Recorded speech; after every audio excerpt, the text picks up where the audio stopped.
Good morning. I hope you're all well. I am back. It's me again. I'm back.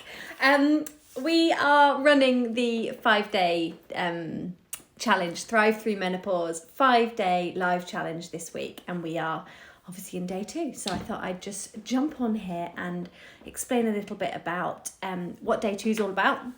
Strength training, why that's important, and particularly why that's important in midlife and menopause. So I hope you're all well. I hope you have enjoyed today's session. We were live at 6:45 this morning. So that was great. Really nice to see so many of you on there live. And if you didn't manage to make it live, don't worry. You can always do another live this week. I'm going to be live every morning at 6:45. So I'd love to see you on another one. But we did some strength training this morning, and we did some lower body work, and sometimes that's not always associated with Pilates, but strength training is a big part of Pilates. We use a lot of body weight exercises, and very often your body weight is more than you would ever lift with a dumbbell or weighted bar or what have you. So body weight is a really effective tool for strength training, and we do quite a bit of this in my membership Thrive. We have regular strength sessions, and the reason we do that is there's a few reasons why this is important, particularly in menopause. But I guess to start by saying that the evidence kind of suggests that from midlife, so let's say from 40 onwards, your muscle mass decreases by about 1% every year. So year on year, that's a big old bulk of mass that you're losing. And very often when women hear about strength training, they think about bulking up, or bodybuilders, or they're going to get big. And really, that's not what we're trying to do. We're trying to create muscles that are long and lean and efficient and balanced. And that's where the Pilates element comes into this, is that we do strength training, but we do it with real control and real awareness, body awareness, real connection, that mind-body connection, to make sure that we're really keeping everything safe. But that 1% drop every year over a course of a decade or 2 decades is going to be significant. And that's significant for a few reasons. Your muscles obviously support your joints. So when you're losing muscle mass, the support in your skeleton is going to be reduced. So that can show itself as instability in the body. It can show itself as pain, discomfort, joint pain, and also it means that your body, if you're losing your muscle mass, you're probably favouring certain muscles. You're probably creating imbalanced habitual patterns of movement, which again creates an instability and an imbalance in the body, which will show itself in as pain. So muscular balance is really important, and again, particularly in midlife. That can show itself as poor posture. Your posture is very much supported. I bet you've all done this now. It's very much supported by your muscles. So we have to have the muscles in the right place. Tomorrow we've got a session on posture.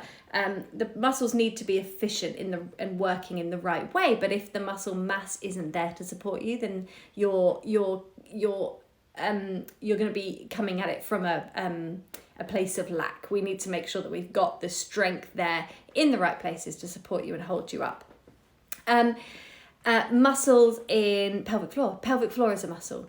So just like you might expect your jaw to drop, your eyes to drop, your bum to drop as you age, your pelvic floor is going to drop too. So we need to strength train your pelvic floor. And we need to make sure that we are keeping and maintaining the strength in those muscles so that they can properly support you as you age. So one of the things that I know to be true is that one of the main reasons why women and men actually, but particularly women, because we're focusing on women, one of the main reasons that women go into care homes when they're elderly is because of incontinence.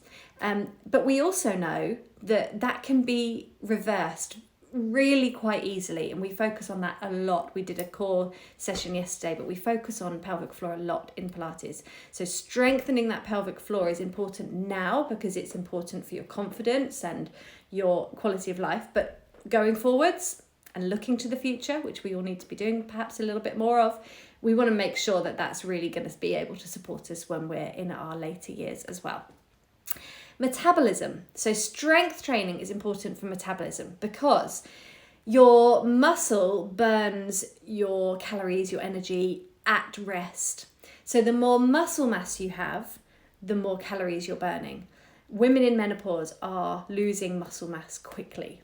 So very often that can be the cause of some weight gain. So muscle mass, increasing muscle mass is going to be really important for boosting your menopause, your metabolism and your menopause, and just getting your body to burn energy more efficiently. I've just seen there's a delivery driver. No, he's gone. It's okay. Thought I was going to get a knock on the door. Mental alertness. This is another thing. I know in midlife it's something that women struggle with a lot, and it's something where Pilates is really great because you get that mind-body connection. We're really focusing on how we're moving our body, what muscles we're working, what we're connecting, what we're switching off, and that's something that. Sorry, my dog Stanley. No, that's something that Pilates is really great for, and it's something we covered in the first session yesterday. That actually the first thing I want you to get really good at is knowing where you are in space and correcting yourself. And that's a massive win. If you can go, oh my God, my shoulders are up again, let's drop them down. And if you keep doing that, it doesn't matter that they keep rising up. We can fix that. That will fix over time. What matters is that you're aware of it, that you're correcting it, and you're able and aware enough of your body position to be able to adjust these things.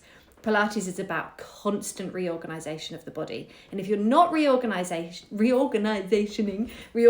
constantly, then you're not going to be getting the most out of your workout, because we need to be constantly reconnecting and being aware of where we are. So that mental alertness, that cognitive function, that focus is something that I know people talk about a lot. One of the massive benefits of Pilates, but also strength training, because you have to really think about what you're doing to be able to keep you safe. It's also very nice for stress relief, because when you're in a Pilates session with me, even if it's just 20 minutes, I guarantee you won't be thinking about anything else. I guarantee you I will keep your brain occupied. So if you need a bit of a break from life and stuff, then 20 minutes on the mat with me will really reset that. And I hear that from members over and over and over, that I just really needed that because I really needed to get away from my work or my kids or my family, or switch my head off, and just focus on internal stuff rather than always be worrying and stressed about external stuff. And that's a big part of menopause. So bone density. Let's move on to bone density. So your muscle mass supports your bone health. Osteoporosis is a big factor for women in menopause. So fractures in later life, I think there's a stat, something like 2/3 of women over 50 will break a bone. That's massive. That's probably higher than kids. That's huge, and that's because the bone density is low. And that's not as much of a problem now, but it will be in later life. So again, we're future-proofing. So there are a few reasons why you might want to think about strength training. And if you haven't done today's session yet, then I'd really encourage you to go and sign up. You can still sign up, you can still access to the sessions, or just go to your hub and do the session now. But how do you get motivated, and how do you find your way to your mat again? And that can be tricky, and I do get that. So as part of the challenge, you have a planner.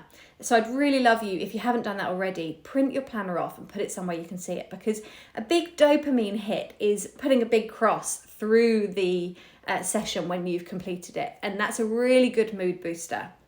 And we need all the mood boosters we can get. So let's print those planners off and keep it somewhere handy, so that every time you've done a session, put your cross through the session. But how else?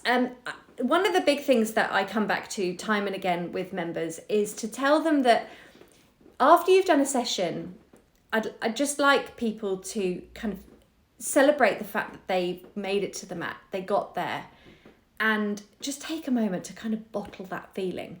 Because after you've completed a session, you will feel better. You will feel more positive.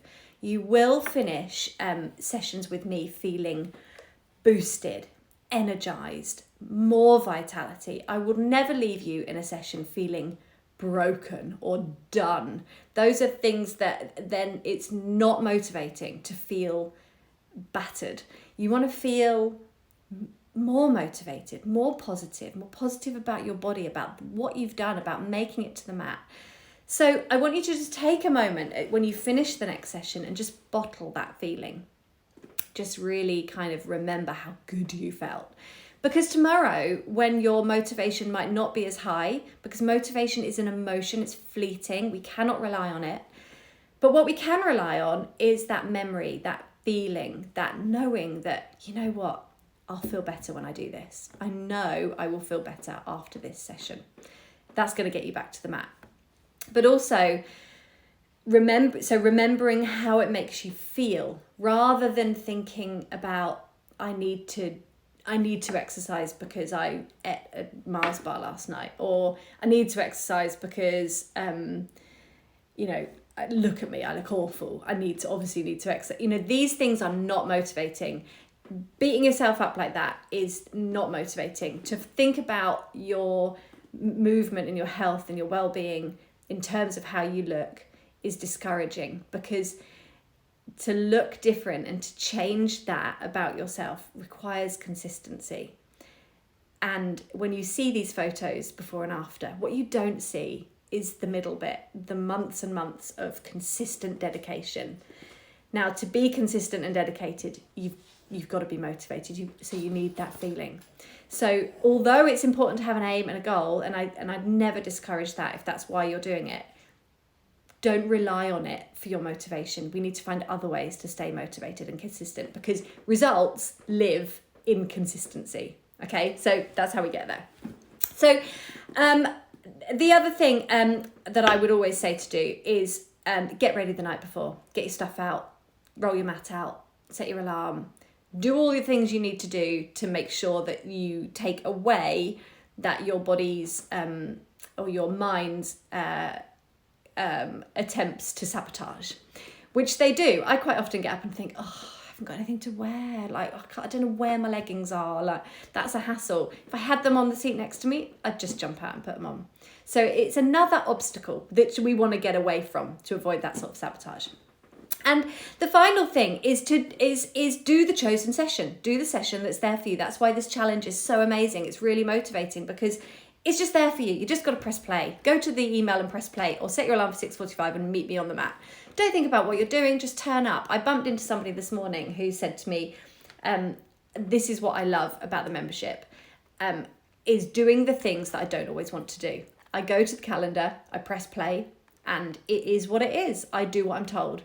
And that's also really great for motivation, because it takes away that decision fatigue. It takes away that moment of going, I hate doing shoulders, or I hate training legs, or I hate back extension work. You just do what you're told. And I will create a calendar for you that will support you and give you the things you need. So that's what we do in Thrive. That's what the membership is all about, is turning up, pressing play. That's it. That's all you have to do. I'll do the rest. And I will keep you motivated, because your calendar is always going to be there. So I hope that was useful. I will be back with you again tomorrow. If you haven't done your day 2 yet, go and do it now. If you haven't signed up yet, go and sign up now. It's completely free. You can start your challenge today. You have access to the sessions till the end of the month, so you've got loads of time to complete them all. And I hope to see you on the mat. So take care, have a lovely rest of your day, and I will see you soon. Bye then.